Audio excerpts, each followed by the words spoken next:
Guys, कैसे हो आप सब। Welcome back to Dolly Prabhnoor Kaur. Welcome back once again. और बहुत दिनों बाद मैं आपसे मिल रही हूँ, मुझे बहुत खुशी हो रही है। तो आज की वीडियो का टॉपिक देख के आप समझ ही चुके होंगे कि आज मैं मैथ्स पढ़ाने वाली हूँ। और वो क्या पढ़ाने वाली हूँ वो तो आपको वीडियो आगे तक देखनी पड़ेगी तो ही पता चलेगा। तो गाइस, सबसे पहले मैं आपको बता दूं कि मैं इतनी देर से वीडियो क्यों नहीं अपलोड कर रही थी। पहले हमारे स्कूल स्टार्ट हो गए, स्कूल स्टार्ट हुए तो मैंने सोचा आज वीडियो बनाते हैं, और तभी एग्ज़ाम्स का मैसेज आ गया। और बीच में से मैंने वीडियो भी बना ली थी, पर फिर भी मैं अपलोड नहीं कर पाई क्योंकि उनकी एडिटिंग के लिए टाइम ही नहीं था मेरे पास। तो आज फाइनली मैं आ चुकी हूँ वापस यूट्यूब पर। तो चलिए स्टार्ट करते हैं मैथ्स पढ़ना। और मैथ्स मेरा फेवरेट सब्जेक्ट है, जैसा कि आपको पता है। और अगर नहीं पता तो अब बता दिया मैंने कि मैथ्स मेरा फेवरेट सब्जेक्ट है। तो मैथ्स पढ़ने के लिए थोड़ा बहुत मेहनत करनी पड़ती है। तो आप 5 नहीं 3 सेकेंड्स वेट करो और कॉपी की तरफ फिर हम मूव हो जाएंगे 3 सेकेंड्स के बाद।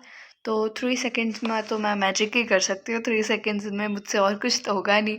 तो मैजिक से ही लाते हैं कॉपीज़ अपनी, मतलब कैमरा भी कॉपी की तरफ होगा, ये भी याद रखना। 3 2 1, ये देखो। तो जैसे कि मैंने कहा था ये देखो, और ये सामने बुक आ गई है। और मुझे भी नहीं पता था बुक आने वाली है, मैंने नोटबुक सोचा था। पर जैसा भी है, चलो अब स्टार्ट करते हैं। तो मैं 1 मिनट कैमरा सेट कर लूँ थोड़ा सा, क्योंकि मैंने सेट नहीं किया है, इस बार मैजिक ने सेट किया है। तो चैप्टर खुला पड़ा है, चैप्टर नंबर 9, कॉन्ग्रुएंट ट्रायंगल्स। तो आज हमारे गाइस चाहते हैं कि हम चैप्टर नंबर 9 करवाएं। तो फ्रेंड्स, आपके लिए मैं ये करने वाली हूँ। एक्चुअली मैंने इस चैप्टर की इतनी अच्छे से रिवीजन नहीं करी है, पर आपके लिए आप 5 सेकेंड्स वेट करो, लिटिल बिट वेट करो, और मैं ये चैप्टर रिवाइज करके आती हूँ। तब तक के लिए रुक जाओ। सो फाइनली मैंने ये चैप्टर रिवाइज कर लिया है काफ़ी हद तक, और मुझे समझ आ चुकी है कि इस चैप्टर को समझने के लिए आपको क्या चाहिए, और वो मैं आपके सामने अभी यहाँ पे बनाने वाली हूँ। एक्चुअली जो कॉपीज़ मेरे पास पूरी ख़त्म हो जाती हैं, बस उनके बीच बीच में से पेजेस रह जाते हैं, तो मैं उन पेजेस को टियर कर लेती हूँ कि कभी भी कोई पेपर्स की ज़रूरत पड़ी या पेजेस पे नोट्स बनाए मैंने, तो मैं उन्हें यूज़ कर लूँगी। तो वैसे मेरे पास वो पेजेस पड़े थे, तो मुझे समझ आया इस चैप्टर में इसमें से एक पेज की ज़रूरत पड़ेगी, आपको भी मुझे भी। तो सबसे पहले हमें क्या करना होगा, इस पेज को, आप भी ऐसा एक पेज लीजिए, उसे इस तरीके से फ़ोल्ड कर लीजिए ताकि उसकी एक एज जो है, वो एक कॉर्नर जो है, एक वर्टेक्स जो है, वो दूसरे उसके ऑपोजिट साइड की एज पे अलाइन हो जाए एज इट इज़। बिल्कुल सेम अलाइन हो गई है ये। और अब इसे कर देते हैं हम इसी तरीके से फोल्ड। So it's done. अब क्या करेंगे, हम इस नीचे वाले पेपर को कट करेंगे। तो इसे मैं पहले कर देती हूँ यहाँ पे फोल्ड। आप सबके लिए पीछे की तरफ कर रही हूँ मैं फोल्ड, एक्चुअली क्योंकि मैं नहीं चाहती कि उधर से पेपर ख़राब हो थोड़ा सा भी। तो मैंने पीछे की तरफ फोल्ड कर दिया है। इस पेपर को मैं करके लाती हूँ कट, क्योंकि मेरे पास यहाँ पे कैंची नहीं पड़ी, सीज़र नहीं है मेरे पास यहाँ पे। तो अभी मैं सीज़र लेके आती हूँ पहले, फिर कट करते हैं इसे। तो गाइस, सीज़र तो हमें यहाँ पर नहीं मिली है, तो हम लगाने वाले हैं यहाँ पर देसी जुगाड़, जो कि मैं थोड़ा सा कर चुकी हूँ ट्राई देसी जुगाड़ से। तो करके मैं कह रही थी कि ऐसे ही कट कर लेते हो। ओहो हो, सही सही सही जाना, सही, प्लीज़ प्लीज़। क्योंकि अगर ये चीज़ गलत कट हुई है हमारी, तो डिफ़िकल्टीज़ आ सकती हैं हमें आगे। और ये चैप्टर में बहुत इम्पॉर्टेंट है ये चीज़ जो मैं अभी कर रही हूँ, क्योंकि जो बच्चों को चीज़ें प्रैक्टिकली समझ आती हैं, उनके लिए आज आप बिल्कुल सही जगह पर आए हैं। तो ये रहा वो हमारा पेज, और ये पूरा कट चुका है देसी जुगाड़ से। तो बस इसे थोड़ा सा हम यहाँ से सही तरीके से फ़ोल्ड कर देते हैं, और अब हम इसकी एक साइड को ही यूज़ करने वाले हैं इस पेपर की। जो साइड दी बेस्ट लगेगी हमें, हम उस साइड को यूज़ करेंगे। यस, तो मैं इस साइड से इस पेपर को यूज़ करने वाली हूँ, और ऐसा ही हमें एक और पेपर चाहिए। तो इससे मैं कॉपी पेस्ट कर लेती हूँ। 1 सेकेंड।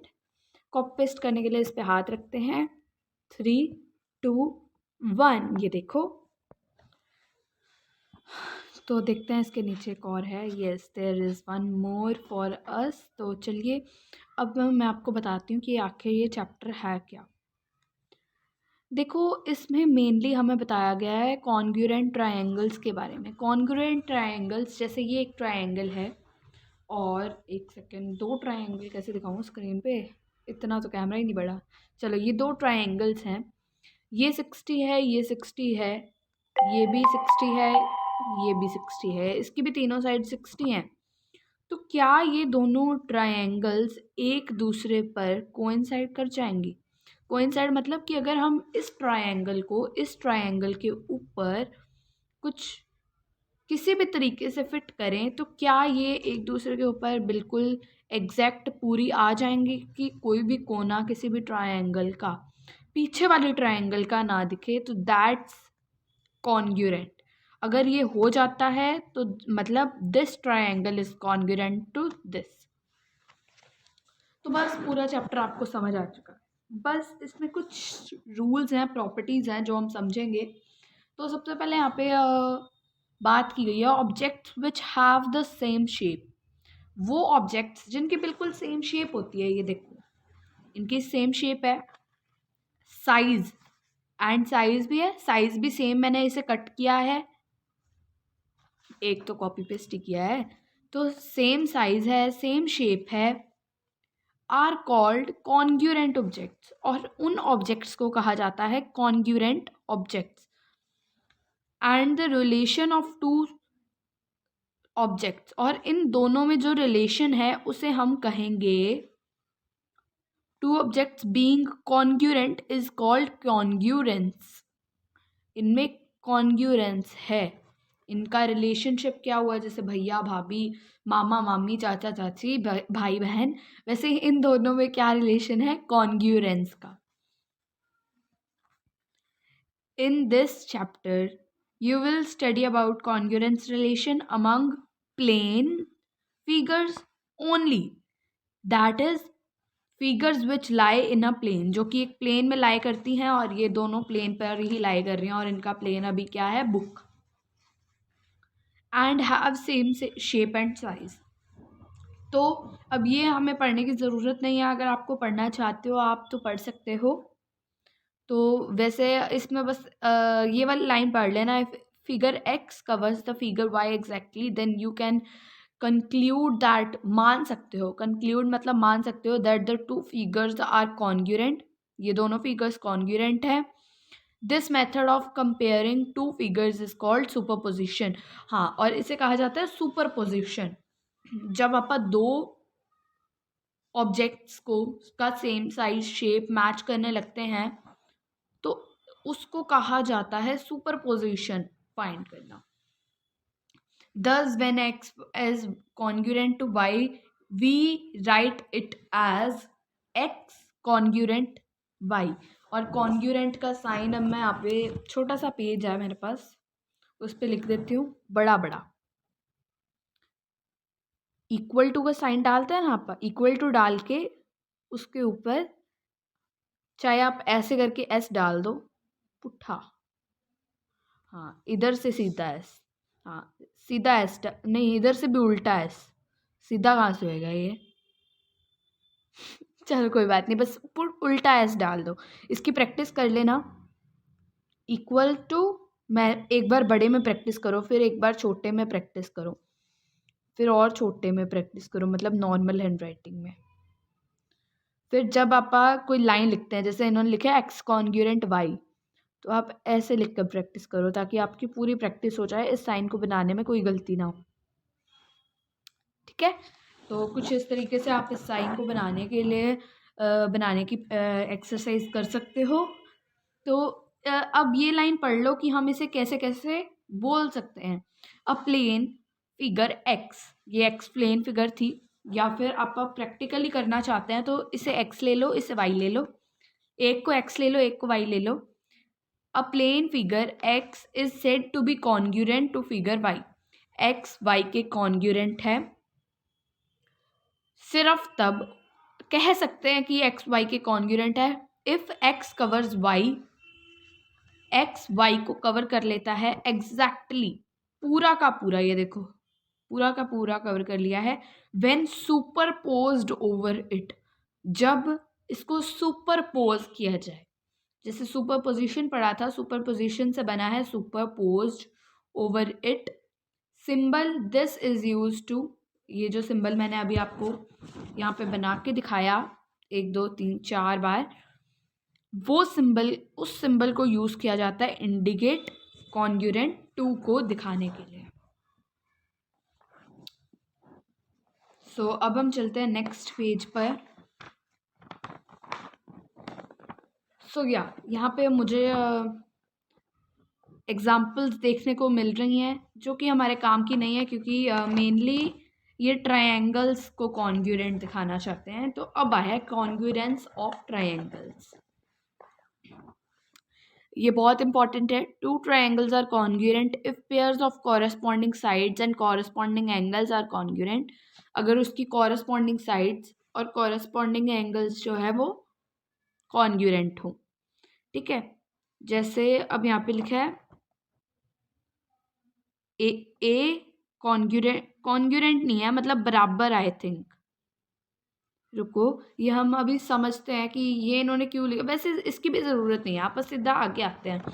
जो ये डार्क बॉक्सेस होते हैं ना, इन्हें पढ़ लिया करो, और डार्क लेटर्स में जो लिखा होता है कई बार वो बहुत ज़्यादा इंपॉर्टेंट होता है। दस the order of letters in names of true triangles is important while checking the congruent. अच्छा, तो ये जो यहाँ पे किया हुआ है ना, वो मैं बताती हूँ आपको क्या है। उन्होंने कहा है कि कोई भी ट्रायंगल है, जैसे यहाँ पे इन्होंने ट्रायंगल लिया था ABC PQR। वो कहते कि हम A जो है वो P के बराबर है, B जो है वो Q के बराबर आ रहा है। क्योंकि देखो, जब ये दो ट्रायंगल्स लिए हमने, ये ABC ट्रायंगल है और ये PQR ट्रायंगल है। PQR ट्रायंगल की पहचान ये रख लेते हैं कि इसे उल्टा रखा है हमने, इसके ऊपर डेट और पेज वाला कॉलम है, ठीक है। ये PQR है। ABC, वो कहते कि A इक्वल टू P आ रहा है, क्योंकि जब हम इनको एक दूसरे के ऊपर रखते हैं तो A के ऊपर क्या आ रहा है, P, B के ऊपर, ये क्या पॉइंट था, PQR, B के ऊपर Q, C के ऊपर R। तो वो ये कह रहे हैं कि अगर ये पूरा पूरा इसके ऊपर आ रहा है तो इसका मतलब A जो है वो P के बराबर होगा, B जो है वो Q के बराबर होगा, C जो है वो R के बराबर, ठीक है। और जिसे हम एक और तरीके से भी लिख सकते हैं, देखो जैसे CR लिख दिया, रिटन एज, मतलब A के ऊपर P आएगा, B के ऊपर Q आएगा, C के ऊपर R आएगा। या फिर कह सकते हो P के ऊपर A आएगा, Q के ऊपर B आएगा, R के ऊपर C आएगा। रिटन एज ABC के ऊपर आएगा PQR, ठीक है। तो ये कहना चाहते थे, ये अब समझ में आई है मुझे, और मैंने समझा दिया। अगर फिर भी कोई डाउट रह जाता है आपका तो आप प्लीज़ कमेंट सेक्शन में कमेंट्स कर सकते हैं। मैंने कमेंट सेक्शन खोल दिया है सबके लिए। दस द ऑर्डर ऑफ लेटर्स, ये हमने समझ लिया अभी पीछे जाके। If two triangles are congruent then their matching parts, मतलब कॉरस्पॉन्डिंग पार्ट्स। जैसे जो ये था, ये कौन सा ट्रायंगल था, ABC, A के ऊपर आ रहा था P, तो मतलब ये इसका कॉरस्पॉन्डिंग हो गया, आई थिंक, जहाँ तक मुझे लगता है। आर इक्वल, हाँ, तो मैंने यही कहा था, कॉरस्पॉन्डिंग पार्ट्स इक्वल होंगे उसके। And if corresponding parts of two triangles are equal then the triangles are congruent. और अगर वो इक्वल होता है तो हमारे जो ट्रायंगल्स हैं वो कॉन्ग्रुएंट होंगे। तो अभी हम इस पेज पे आते हैं, पेज नंबर 168। और जो पूरा ये चैप्टर है वो पूरा इस पे बेस्ड है, पूरा चैप्टर इस पे बेस्ड है, इन 4 पॉइंट्स पे, और 4 पॉइंट पे पूरा चैप्टर बेस्ड है। ये देख लो, आपके आप ये 4 पॉइंट समझ गए, सारा चैप्टर आ गया। और हाँ, इसमें एक कंडीशन नहीं होगी, वो मैं आपको बताऊंगी कि वो क्यों नहीं लिखी गई है। S S S. अच्छा चलो, जब भी आप पेरीमीटर और एरिया चैप्टर करते हैं उसमें अगर कहीं वर्ड एस आ जाए, तो आप क्या मानते हैं? जैसे S of square is equal to 4 centimetre या 5 सेंटीमीटर, एस को हम मानते हैं साइड। तो यहाँ पे इसका क्या मतलब है? Side side side. The measures of their 3 corresponding sides, 3 corresponding sides मतलब ए पी के ऊपर चढ़ रहा है, बी के ऊपर क्यू चढ़ रहा है, सी के ऊपर आर चढ़ रहा है। ठीक है, तो ये कहना चाहते हैं कि अगर उसकी ये तीनों साइड्स, साइड होती है ये चीज, ट्रायंगल में भी साइड होती है, ठीक है, ये हो गया इसका साइड, ये वाली जो इसकी लाइन सी बनती है यहाँ पे, मतलब इसकी दो कॉर्नर्स को जो जोड़े, वो लाइन जो दो कॉर्नर्स को जोड़े, वो लाइन भी हो सकती, वो लाइन सेगमेंट होती है बेसिकली। तो इसकी अगर 3 साइड्स, ये तीनों साइड्स जो हैं उनकी मेजरमेंट सेम आ जाए तो वो जो ट्रायंगल है वो कॉन्ग्रुएंट होता है। और अगर अब ये दोनों कॉन्ग्रुएंट है, पर अगर इसी ट्रायंगल को मैं इस तरीके से रख दूं, ठीक है, समझ रहे हो, ये ट्रायंगल पहले ऐसे पड़ा था तो वो कॉन्ग्रुएंट था, पर अगर इस ट्रायंगल को मैं कुछ इस तरीके से रख दूं तो क्या ये अब भी कॉन्ग्रुएंट ट्रायंगल्स हैं?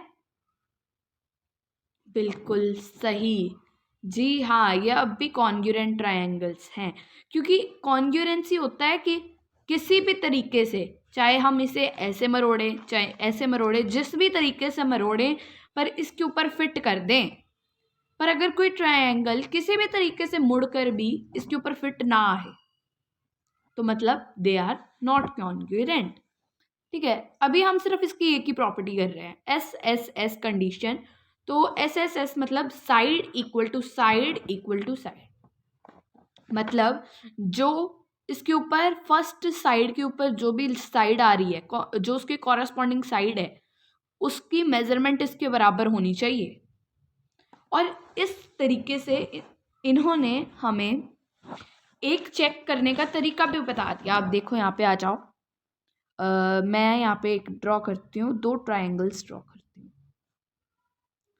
जैसे इन्होंने एग्जांपल दी थी A B C and P Q R, A B C P Q, मैं इधर लिख रही हूँ आर। मैं आपको कहती हूँ ये 4 सेंटीमीटर है, नहीं रुको रुको रुको, हमें बिल्कुल एक सही मेजरमेंट भी तो देनी होगी ना। हाँ चलो, इसे ले लो 4 सेंटीमीटर, इसे ले लो 6 सेंटीमीटर, और इसे ले लो क्या ले 5 सेंटीमीटर। ठीक है, ये ट्रायंगल बन सकता है। देखो 4 + 5, ये अपन ने 8th चैप्टर में किया था, is greater than 6, 5 + 6 is greater than 11, और 6 और 4 बचे, 6 + 4 इज ग्रेटर देन 5। तो ये ट्रायंगल बन सकता है।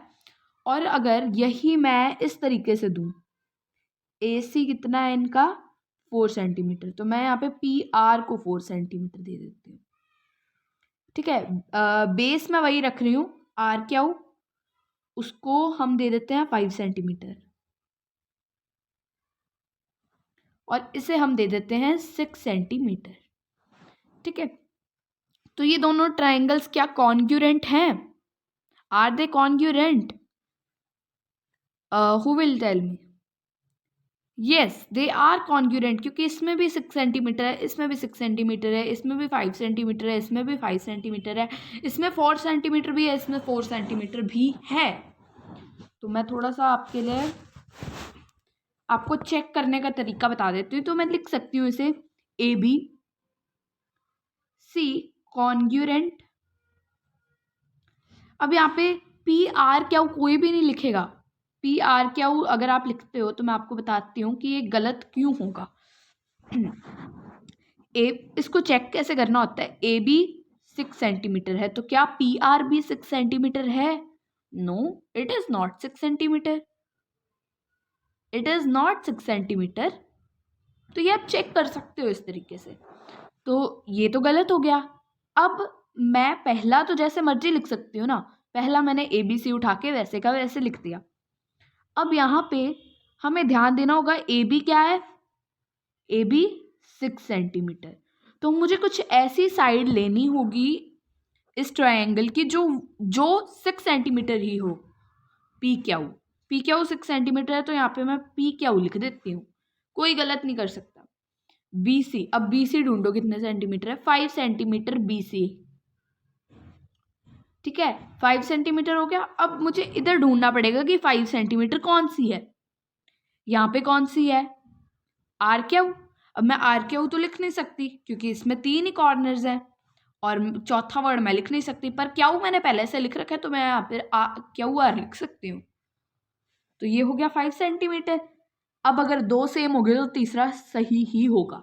अब फिर भी चेक करना है तो कर लो, CA, ये CA कितना है, 4 सेंटीमीटर। तो क्या RP भी 4 सेंटीमीटर है, बिल्कुल सही, और ये आंसर आपका होगा सही। तो ये आपको चेक करने का भी तरीका बता दिया। तो अब आपको कॉन्ग्रुएंट बताना कैसे है मैंने ये भी बता दिया।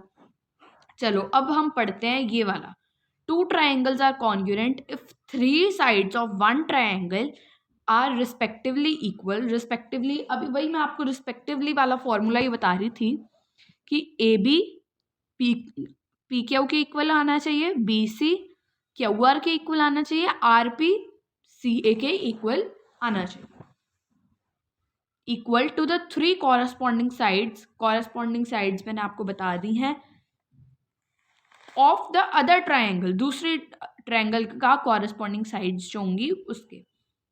This is the SSS congruence condition, और इसे कहते हैं SSS कॉन्ग्रुएंस कंडीशन। तो अभी बाकी सारी कंडीशंस को छोड़ के आ जाइए वर्कशीट नंबर 1 पे। 2 लाइन सेगमेंट्स आर कॉन्ग्रुएंट। अब यहाँ पे लाइन सेगमेंट्स की बात करी गई है, तो देखो उन्होंने बता दिया 2 line segments are congruent if they have. अच्छा, मैं 2 लाइन सेगमेंट्स ड्रॉ करती हूँ पहले तो। वैसे मैंने आंसर्स वहाँ पर लिखे हुए हैं, पर आपको कॉन्सेप्ट भी आना चाहिए क्योंकि कॉन्सेप्ट इज एवरीथिंग। और इसके नीचे भी एक और लाइन सेगमेंट हम खींच देते हैं। ठीक है, मैं कहती हूँ कि ये इसके कॉन्ग्रुएंट है, this is congruent to this, मतलब AB is congruent to XY।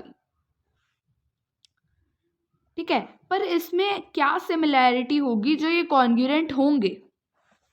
सीधी सी बात है, इनकी लेंथ इक्वल होनी चाहिए। अगर इनकी लेंथ इक्वल होगी तो ही ये वाली जो लाइन सेगमेंट है वो इसके ऊपर अच्छे तरीके से फिट हो पाएगी। बिल्कुल सही है। चलो आगे, 2 एंगल्स आर कॉन्ग्रुएंट। अब 2 एंगल्स की बात करी गई है, तो यहाँ पे मेरे पास D तो है नहीं, अभी पड़ी नहीं है, नीचे वाले पोर्शन पड़ी है, तो मैं नीचे अब जाने नहीं वाली क्योंकि अभी वीडियो चल रही है। तो हम ऐसे ही 2 एंगल्स ड्रॉ कर लेते हैं जो मुझे तो इक्वली लग रही हैं।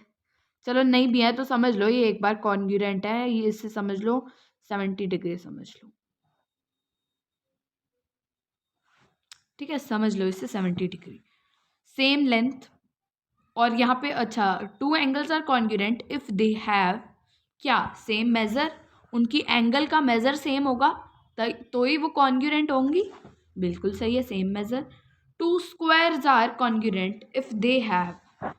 अब यहाँ पे स्क्वायर्स की बात करिए और मैं स्क्वायर्स को भी, कॉर्नर्स को जो है हाईलाइट कर रही हूँ। ठीक है, ऐसा ही एक और स्क्वायर भी बना लेते हैं जल्दी से, क्योंकि अब इतनी सी चीज़ के लिए मैं कॉपी पेस्ट तो करने से रही। चलो, तो ये मैंने 2 स्क्वायर्स बना लिए। अब ये दोनों कॉन्ग्रुएंट कैसे हो सकते हैं,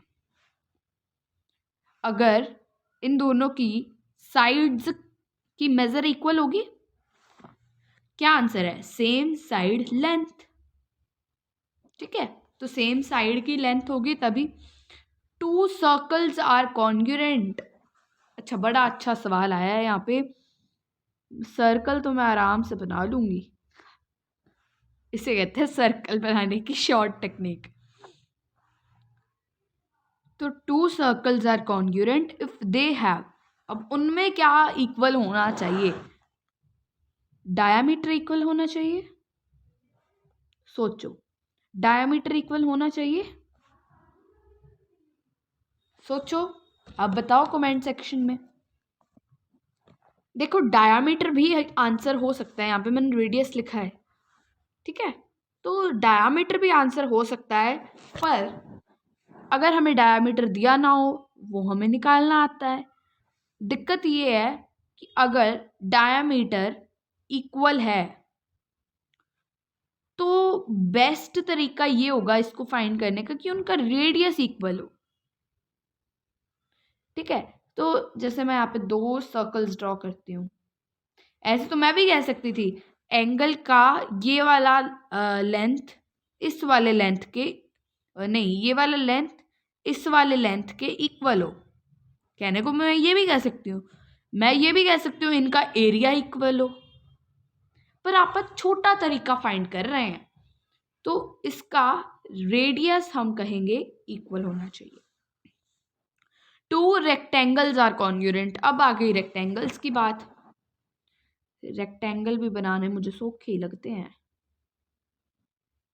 ठीक है। एक ये रेक्टेंगल हो गया, एक ये रेक्टेंगल हो गया, ये थोड़ा ज़्यादा बड़ा हो गया और टेढ़ा हो गया, सॉरी उसके लिए, क्योंकि मैं अभी स्केल से मेज़र करके नहीं बना रही।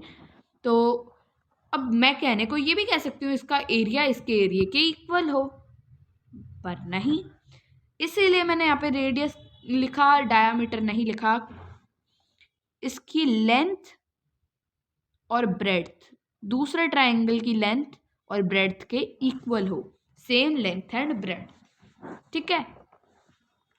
तो ये हो गया हमारा। उसके बाद इन फिगर 9.11 फिगर ये पूरी है, ये मत समझ लेना कि ये वाली फिगर सिर्फ ये है या इन दोनों में से कोई एक है, ये पूरी 9.11 फिगर है।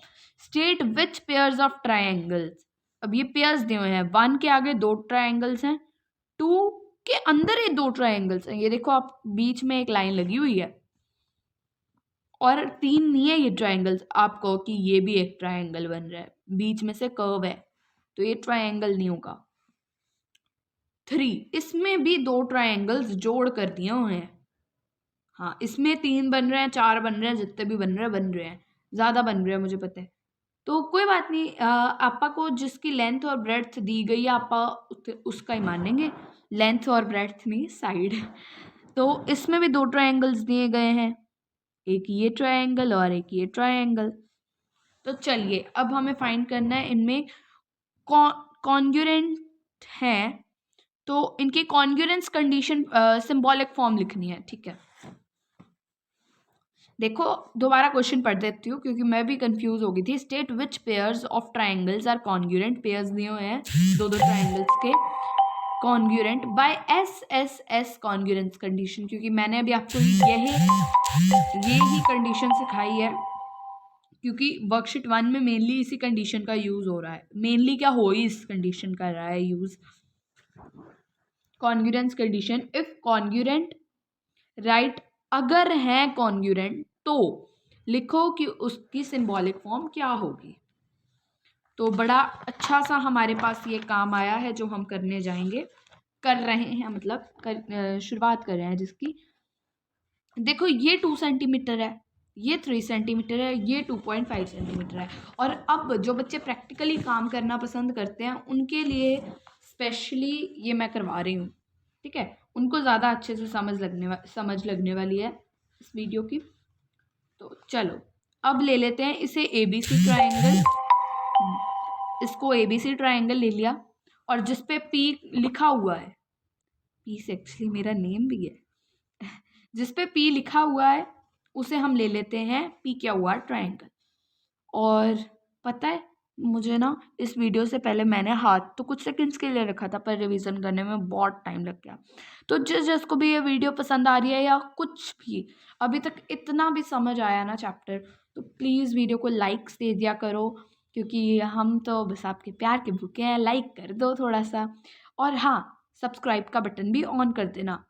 हाँ, सब्सक्राइब के बाद सब्सक्राइब लिखा आ जाएगा और उसके साथ एक बेल आइकन आएगी, उसे भी क्लिक कर देना। तो लाइक सब्सक्राइब ज़रूर करना, और कोई डाउट हो तो कमेंट्स में लिख देना। डाउट के लिए तो कमेंट्स में सब लिख देंगे जो उन्हें डाउट आएगा, पर कोई लाइक शेयर नहीं करता, तो वो कर देना प्लीज़। चलो आगे बढ़ते हैं। तो ए बी और आर क्यू इक्वल है। पहले तो मैं आपको सीधी सी बात बताऊं चेक करने के लिए कि क्या ये दोनों ट्रायंगल्स कॉन्ग्रुएंट हैं। देखो, एक ट्रायंगल पड़ी है ऐसे, और दूसरे ट्रायंगल कुछ इस तरीके से पड़ी है। अब देखो, ये मैंने कैसे पता करा कि इस तरीके से पड़ी है। मैंने दूसरी ट्रायंगल ली तो इस तरीके से थी, पर इसे ऐसे घुमाया तब भी इसकी इसके साथ शेप सेम नहीं हो रही। ऐसे घुमाया तब हो रही है। ये ऐसे आ रहा है, ये ऐसे आ रहा है, ये ऐसे आ रहा है। तो ठीक है, हमारे पास दो ट्रायंगल्स हैं, एक ट्रायंगल ए बी सी और एक ट्रायंगल पी क्यू आर। तो मैं ट्रायंगल पी क्यू आर को ऊपर रख रही हूँ ताकि इसकी पहचान हमें याद रहे। दोनों को ही ऐसे रख लो। तो अब ये देखना है हमें कि इसमें तीनों जो साइड्स हैं वो इसमें भी आ रही हैं। 2 2.5 2 2.5 3 3। तो अब इसकी सिंबॉलिक फॉर्म लिखनी है हमें कि हम इसको किस तरीके से मरोड़ तोड़ के रखें इसके ऊपर कि ये कि इसकी एक साइड दूसरी वाली साइड के इक्वल हो, जैसे मैंने अभी आपको पहले करवाया था। ठीक है, पर अब हम इसका एक और मेथड सीखेंगे। इसमें आपको थोड़ा सा टाइम लग सकता है। अगर आपके पास ऐसे दो ट्रायंगल्स हैं और आपके पेपर में आपको मैम ऐसे दो ट्रायंगल्स लेकर जाने देती हैं, तो आप सीधी सी बात क्या करो, सबसे पहले एक ट्रायंगल इसकी शेप में कर लो और एक ट्रायंगल इसकी शेप में कर लो। ठीक है, वो तो हर कोई कर लेगा, मुझे पता है हर कोई कर लेगा। उसके बाद क्या करो, जो भी पहला ट्रायंगल आपको दिया उसको ऊपर रखो, और जो दूसरा ट्रायंगल आपको दिया पी क्यू आर, क्या करो, उस ट्रायंगल को लो और किसी ऐसे तरीके से घुमाकर इसके ऊपर फिट कर दो। ठीक है, सीधी सी बात, इसके ऊपर फिट कर दो। अब आपको साइड्स का तो अभी भी नहीं पता चला। अब देखो, सबसे पहले ये ट्रायंगल कैसे था, ऐसे, और ये ट्रायंगल था ऐसे। तो अब आपको ये देखना होगा कौन सी पॉइंट किसके ऊपर आई। इसे घुमाया आपने नहीं, इसके ऊपर रखो, पहले ऊपर रखा, फिर इसको ऐसे करा, मतलब एक पॉइंट उठा लो कोई। मैं उठा रही हूँ क्यू पॉइंट, ये क्यू पॉइंट था। इसको घुमाया, फिर घुमाया, और क्यू पॉइंट किसके ऊपर आ गया, ए के ऊपर। ठीक है, साथ साथ लिखते जाओ। अब यहाँ पे आप लिखोगे ना ए बी सी कॉन्ग्रुएंट। अब सबसे पहले ए के ऊपर क्या आया, क्यू, क्यू पॉइंट रख दो, लिख दो। तो उसके बाद अब क्यू आ गया, अब वापस वैसे ही कर दो, इसे 3 बार करना पड़ेगा। अब पॉइंट कोई भी एक और उठा लो, आर उठाती हूँ मैं, चलो आर क्यू के इस तरफ है तो ये वाला होगा आर। अब देखते हैं आर किसके ऊपर आता है। तो ये मैंने इसके ऊपर फिर से एक बार रखा और इस पॉइंट के ऊपर आ गया आर। तो आर किसके ऊपर आया, बी के ऊपर, और बाकी जो बचा वो लिख दो, आर, और यहाँ पे आ जाएगा पी। और अब आप मैच भी कर सकते हो, ए बी 2 सेंटीमीटर है, सही है, क्यू आर या आर क्यू भी कह सकते हैं हम इसे, क्यू आर 2 सेंटीमीटर है, आर पी और बी सी बराबर हैं, बी सी 3 सेंटीमीटर और आर पी 3 सेंटीमीटर, बिल्कुल सही। सी ए 2.5 सेंटीमीटर और यहाँ पे पी क्यू 2.5 सेंटीमीटर, बिल्कुल सही आपका आंसर, बिना देखे मैडम टिक्का मारेगी। सॉरी थोड़ा ज़्यादा हो गया। अच्छा, अब ये थोड़ा सा ट्रिकी क्वेश्चन आ गया है। अब घबराना नहीं है डॉली प्रभनूर चैनल वाले लोगों ने। तो सबसे पहले हम इसे मैच करते हैं कि मतलब ये रखा कैसे हुआ है, कुछ ये इस तरीके से रखा हुआ है। देखो, अब आप कहोगे कि ये आपका तो बराबर आ रहा है पर इनका नहीं आ रहा, पर ये इसलिए हो रहा है ऐसा क्योंकि इन्होंने थोड़ा सा ट्रायंगल की शेप अलग कट करी हुई है, मेरी शेप ऐसी है। अच्छा, अब क्या करते हैं, देखो पी क्यू आर पूरा, पी क्यू एस और पी एस आर 2 ट्राइंगल्स दिए हैं हमें इसमें। अब पी तो दोनों में ही है, कुछ ना कुछ तो करना ही पड़ेगा। अब ऐसे करते हैं, जो इस साइड वाला ट्रायंगल है, राइट साइड वाला जो ट्रायंगल है वो हमारा PSR ट्रायंगल है, ठीक है। क्योंकि अब ये दोनों ट्रायंगल जुड़े हुए हैं तो आपको ज़्यादा मत्था मारने की ज़रूरत ही नहीं है। अब सबसे पहले देखो क्या इनकी साइड सेम है, कोई भी 3.5, 3.5, 2.5 और 2.5 ये कॉमन है लाइन, तो मतलब ये तो इक्वल होगी ही होगी। तो मतलब जब भी आप P पॉइंट लिखोगे तो वहाँ पे P पॉइंट ही आएगा, दूसरे का भी। तो उसके बाद 2.5 भी इसके अंदर कॉमन है, तो 2 मतलब ये कॉन्ग्रुएंट तो है, ट्रायंगल तो कॉन्ग्रुएंट है, ये पता चल गया। अब इस ट्रायंगल को ऐसे रखा हुआ है, तो हम कैसे करके इसको इसके ऊपर फिट करें, कुछ इस तरीके से। यस, कुछ इस तरीके से ये फिट हो जाएगा पूरा। तो अब देखते हैं कौन सा पॉइंट किसके ऊपर है। तो पेन मैं 1 मिनट उठा लूँ, मेरा पेन कहीं गिर गया, ये चल। अब मैंने क्या करा, P पॉइंट के ऊपर नज़र रखी, तो मैंने देखा कि ये दोनों पॉइंट ही P के हैं और इसका P। अब हम पता क्या करेंगे, इन दोनों ट्रायंगल्स को दूर दूर करेंगे। पहले सबसे पहले देखेंगे ये भी P है, ये भी P है, तो P के ऊपर तो P आ रहा है ना। P पॉइंट पे अगर पकड़ के रखें, इधर से मैंने P पॉइंट पकड़ लिया और इसको कॉन्ग्रुएंट कर दिया इसके ऊपर, तो मैंने देखा P के ऊपर तो P पॉइंट ही आ रहा है, तो मैंने लिख दिया ये। जैसे इसका क्वेश्चन नंबर 2 का फर्स्ट पार्ट था, अब क्वेश्चन नंबर 2 का ही सेकंड पार्ट हम करते हैं। P के ऊपर तो P ही आ गया। पहले एक ट्रायंगल का नाम ही लिख लेते हैं, PQS है। Yes, PQS। अब मैंने देखा कि दोनों ट्रायंगल्स में एक पॉइंट और सिमिलर है, क्या है वो, S, और S मैंने लिखा है लास्ट पे, S भी ऐसे का ऐसे आ जाएगा, QR आ जाएगा। सीधी सी बात, जब भी कॉमन पॉइंट आ जाए ना दो, जब आपने फर्स्ट कॉमन पॉइंट लिखा है तो दूसरी तरफ भी फर्स्ट ही वो सेम वर्ड फर्स्ट पे आएगा, अगर कोई 2 पॉइंट्स कॉमन है या 1 पॉइंट भी कॉमन है तब भी। और मान लो मैंने सेकेंड कॉमन जो वर्ड है वो लास्ट पे लिखा है, तो इधर भी वो लास्ट पे वो सेम वर्ड आ जाएगा और बीच में जो बचा है वो लिख दो। सीधी सी बात है। एक बार दोबारा समझ लेते हैं, जैसे मैंने यहाँ पे PQS कॉन्ग्रुएंट PRS कर दिया, या इसे हम एक और तरीके से भी लिख सकते हैं, PSQ कॉन्ग्रुएंट।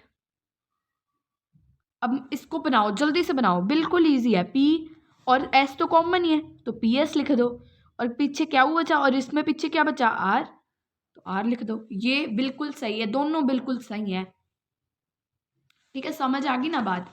तो जब कॉमन पॉइंट्स आ जाएं तो कोई दिक्कत ही नहीं है। अब आते हैं हमारे इस वाले पे, इस वाले ट्रायंगल पे, थर्ड पार्ट, और मैं आपको फोर्थ पार्ट होमवर्क दे रही हूँ, याद रख लो, दिस इज होमवर्क। AB और D ट्रायंगल है यहाँ पे एक, और एक ट्रायंगल है CFE। बड़े अजीब से ट्रायंगल दे रखे हैं इन्होंने यहाँ पे। तो मैं CFE वाला जो ट्रायंगल है वो हमारे पास ये है, तो इन्होंने इसे कुछ कैसे रखा है, कैसे, 1 सेकेंड, तो इसको ढूंढना पड़ेगा। ये ऐसे रखा हुआ है, मुझे पता कैसे पता चला, इसकी लॉन्गेस्ट साइड, इसकी हाइपोटेन्यूज जो है वो ऊपर की तरफ आ रही है, तो मैंने वो देख लिया। और ये ट्रायंगल जो है, ये दूसरा वाला ABC जो ट्रायंगल है वो ये ट्रायंगल है मेरे पास, तो इसकी हाइपोटेन्यूज जो है वो इसके ऊपर ही लाई कर रही है, तो इसके पीछे जो है लाइन वो तो छुप जाएगी, पर इन्होंने हमें बनाकर दे रखी है। तो अब हम जब ऐसे करेंगे तो हमारे लिए तो वो छुप गई ना। तो देखो इसका अब क्या मेथड हो सकता है, देखो इसे हटा दो एक बार, ABD। तो आप सीधी सी बात क्या करो, सबसे पहले एक ट्रायंगल का नेम तो लिख ही लो। जैसे इसका थर्ड पार्ट जो है उसमें मैं एक ट्रायंगल का नेम लिख लेती हूँ, ABD, ट्रायंगल ABD, D तो लिखना ही रह गया, कॉन्ग्रुएंट। अब पता क्या करो, आप ये देखो कि ये दोनों कॉन्ग्रुएंट है, मैं बताना भूल गई, 3 सेंटीमीटर 5.5 सेंटीमीटर, 3 सेंटीमीटर 5.5 सेंटीमीटर, और इधर इन्होंने दे रखा है 3 सेंटीमीटर बोथ। देखो ये यहाँ से लेकर यहाँ तक 3 सेंटीमीटर है और ये यहाँ से लेकर यहाँ तक, ठीक है। तो पीछे का जो डिस्टेंस बचा वो सेम होगा या नहीं होगा? देखो इसको मैं कुछ इस तरीके से कर लेती हूँ, ये और ये 3 सेंटीमीटर है और इस पर 2 लाइंस लगा लेते हैं, ये 3 सेंटीमीटर है। तो बीच वाला डिस्टेंस पीछे जो बचा वो भी सेम ही होगा। तो चलिए पीछे एक बार देखने की हमें ज़रूरत नहीं है आंसर, पर फिर भी हम देख लेते हैं कि क्या ये सेम होगा, क्योंकि आई एम श्योर, पर फिर भी एक बार क्लियर हो जाएगा कि मैं गलत ना करवा दूँ आपको। वर्कशीट 1 में क्वेश्चन नंबर 2 नंबर क्वेश्चन हमारे पास यहाँ पे है, ये रहा। फर्स्ट भी दिया है, सेकंड भी दिया है, थर्ड भी दिया हुआ है इन्होंने, तो मतलब ये सेम तो होगा। वो मैं आपको कुछ देर बाद समझाऊंगी कि कैसे सेम होगा किसी और वीडियो में, क्योंकि अभी बहुत लंबी हो चुकी है वीडियो और मुझे इस चैप्टर की वर्कशीट 1 का क्वेश्चन 2 इस वीडियो में कंप्लीट करना है, ABD। अच्छा अब आप ये करो काम, अब आपके लिए ये जो 2 ट्रायंगल्स हैं इसको थोड़ा सा ध्यान से यूज करना पड़ेगा, इन 2 ट्रायंगल्स को आपको। ये एक ट्रायंगल हो गई, नहीं ये थी हमारी इस साइड वाली ट्रायंगल, तो ये हो गई, और इधर की तरफ ये हो गई। थोड़ा सा मैं इसे सेट कर लूँ कि मतलब ये इसके ऊपर बिल्कुल कोइंसाइड कर जाए। यस, तो ये 2 ट्रायंगल्स हैं हमारे पास। ए के ऊपर क्या आएगा, इसे अब उठा के ऊपर वाली साइड कर लो, क्योंकि हमें इस ट्रायंगल को इस पे फिट करना। ए के ऊपर क्या आएगा, इसे अगर हम कुछ इस तरीके से घुमा दें तो ये कोइंसाइड करेगा। तो ये शेप है, ये मार्क कर लेते हैं हम। ये वाला पॉइंट किधर को जाता है, ये वाला पॉइंट आ गया ये घूम घुमा के, अरे अरे अरे अरे, हाँ ये रहा, ये वाला पॉइंट आ गया ऐसे। तो ये इसके ऊपर आएगा, किसके ऊपर आएगा, तो ये पॉइंट क्या है, ये देखो यहाँ डी दिया हुआ है, तो डी के साथ हम एफ पॉइंट लिखते हैं। डी थर्ड नंबर पे है तो हम यहाँ पे एफ थोड़ी स्पेस छोड़ के लिखेंगे। बी, अब बी पे देखते हैं, तो बी पे मैं मार्क कर देती, मैं अब पॉइंट ले लेती हूँ एफ, सी या ई में से हमें एक पॉइंट लेना है और मैं ले रही हूँ यहाँ पे ई, तो ई पे मैं पी मार्क कर देती हूँ, या ई लिख लो चलो। अब इस ई वाले पॉइंट को हम घुमाएंगे फिराएंगे और ये बिल्कुल सेम शेप हो गई इन दोनों की, और ई वाला पॉइंट जो है वो इस ट्रायंगल के इस पॉइंट पर आ रहा है। ये पॉइंट कौन सा है, बी, सीधी सी बात। तो बी के साथ बी सेकंड नंबर पे है तो हम सेकंड नंबर पे लिखेंगे ई पॉइंट, और जो बचा वो लिख दो। बचा कौन सा है, सी, सी ए पे आएगा, ठीक है। वैसे इसे फाइंड करने का एक और भी तरीका है, देखो ए बी 3 सेंटीमीटर है, तो अब इसमें एफ ई भी 3 सेंटीमीटर है और सी ई भी 3 सेंटीमीटर है, तो दोनों ही आ सकते हैं, पर इसमें ये गड़बड़ हो जाती है कई बार, ठीक है। तो इसलिए मैं ये वाला मेथड प्रेफर करती हूँ कि ये वाला मेथड आप यूज़ करो। और अभी मेरे फेस की तरफ चलते हैं, क्योंकि मैंने आज इतना ही करवाना था और ये आपका होमवर्क है। और अगर ना समझ आए तो मुझे प्लीज़ कमेंट्स में बता देना, मैं करवा दूँगी किसी ना किसी वीडियो में। तो अभी मेरे फेस की तरफ आते हैं। गाइस मैंने आपको वर्कशीट 1 का क्वेश्चन नंबर 2 पूरा करवा दिया है और एक क्वेश्चन ही होमवर्क है आपका, सिर्फ एक क्वेश्चन। तो आप करना चाहें तो वो कर सकते हैं, पर वो आपको करना ही पड़ेगा क्योंकि वो फेयर नोटबुक में आप नोट करोगे। और अगर चैप्टर नहीं समझ आया तो प्लीज़ कमेंट्स में बता दीजिएगा, मैं ज़रूर आपको चैप्टर का और क्लियर वीडियो भेजूँगी। और हाँ, प्लीज़ इस वीडियो को लाइक कीजिए, शेयर कीजिए, सब्सक्राइब कीजिए। और ये वाला जो मेथड है इसे यूज़ करने का एक और मैं आपको तरीका बता देती हूँ कि एक पेज आप कोई और कॉपी का लो, मैंने तो दोनों सेम कॉपी के सेम शेड के पेजेस लिए हैं। आप ऐसे कर सकते हो, एक पेज को किसी और कलर से कलर कर दो, और क्योंकि अगर आपके पास एक कॉपी है तो एक पेज को पिंक कर दो, एक पेज को किसी और कलर से कर दो, रेड ब्लू जो भी है आपके पास कलर, तो कलरिंग कर दो। ठीक है, दोनों तरफ से कह रही हूँ मैं। तो दोनों तरफ से कलर कर दीजिए तो आपका काम सही हो जाएगा, इजी हो जाएगा। और अगर आपने ऐसे, जैसे मैंने यहाँ पे ई लिख दिया था तो ये पेज खराब हो गया, तो इसका मतलब ये नहीं कि ये खराब हो गया। मैं आपको एक ट्रिक बताती हूँ, एक ट्रिक मैं आपको बता देती हूँ कि आप इसे रीयूज़ कैसे कर सकते हैं।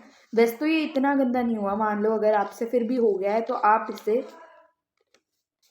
जैसे ये पेज ऐसे फोल्ड किया हुआ था तो इसको ओपन कीजिए, open it and fold it.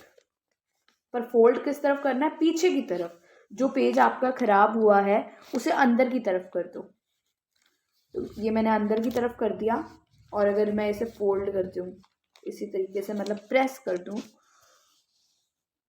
तो ये कुछ ऐसी शेप में आ जाएगा। और देखिए अब आपको ई नज़र नहीं आएगा, पर लिटिल बिट दिखेगा क्योंकि मैंने इधर किया हुआ है, तो आपको ज़रूर थोड़ा बहुत दिखेगा, पर इतना नहीं दिखेगा क्योंकि अगर आपने कलरिंग करी होगी तो वो छुप जाएगा। तो मैं तो इस पेज को अब भी यूज़ करने वाली हूँ। तो और मैं आपको ये भी बता दूँ कि ये जो मैंने कॉपी पे काम किया है ये आपको समझाने के लिए किया है, और मैं रफ कॉपी यूज़ कर रही थी। ये मेरी फेयर कॉपी नहीं है, फेयर कॉपी में मैं साफ साफ लिखती हूँ। तो आज की वीडियो में बस इतना ही। Like, subscribe and share. Bye bye.